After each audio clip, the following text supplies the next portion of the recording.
తనపై దాడి చేయడమే లక్ష్యంగా దాడికి పాల్పడిన వారిపైన చట్ట ప్రకారం చర్యలు తీసుకోవాలి అంటూ పీకేఎంగూడ మాజీ చైర్మన్ వెంకటరెడ్డి యాదవ్ కోరారు.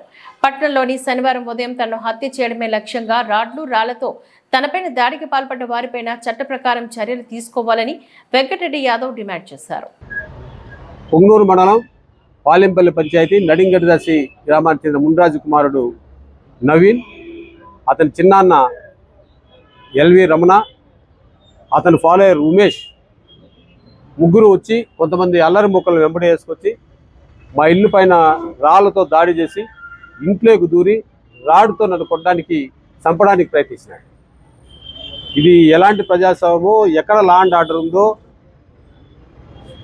నాకు తెలిసి ఈ మధ్యలో మన వాళ్ళు పోలీస్ డిపార్ట్మెంట్ వాళ్ళు మాకు డ్రిల్లింగ్ చేశారు. ఇక్కడ నేను నిజమే మంచిదే, మంచి పని చేస్తున్నారు, అల్లర్లో జరగకుండా చూస్తారేమో అని ఆశించాం. మేము ఆ 4వ తేదీ నుంచి కూడా ఇప్పటి వరకు కూడా దాడులు జరుగుతూనే ఉన్నాయి. నిన్ను కూడా చెప్పాను నేను, ఈ మధ్య వాళ్ళు బెదిరింపు కాల్సి వస్తూ ఉన్నాయని పోలీసుకు కూడా ఇంటిమేషన్ ఇచ్చినాను, కంప్లైంట్ కూడా ఇచ్చినాను. రాత్రి 10:27 నిమిషాలకు ఆ ఎల్వి రమణ అతను ఫోన్ చేశాడు. నేను ఎత్తలేదు, ఎందుకంటే ఇంకా మనం ఏదో మాట్లాడాల్సి వస్తుంది ఉద్దేశంతో నేను ఫోన్ కూడా ఎత్తలేదు. వాళ్ళు చాలా రోజుల నుంచి కూడా మాకు వాళ్లకు విరోధం ఉంది, చంపాలనే ప్రయత్నించినాడు.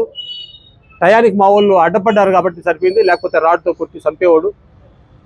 ఇలాంటి దుర్మార్గులను చట్టపరమైన చర్యలు తీసుకోవాలని మేము ఇంతవరకు కూడా ఎవరిపైన కూడా మాట్లాడింది లేదు, ఇది లేదు. మేము లా అబైడింగ్ సిటిజన్, నేను న్యాయవాదిని, న్యాయవాదుల సంఘ అధ్యక్షుడిని, ఎంపీపీగా చేశా, జడ్పీటీసీగా చేశా, అర్బన్ డెవలప్మెంట్ అథారిటీ చైర్మన్గా చేశా.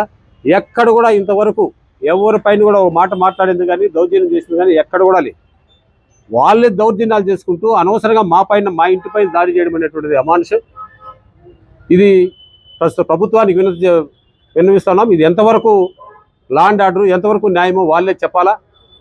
తప్పనిసరిగా ప్రభుత్వం దీనిపైన చట్టపరమైన చర్యలు తీసుకోవాలని చెప్పి మీ ద్వారా వాళ్ళకి తెలియజేస్తుంది.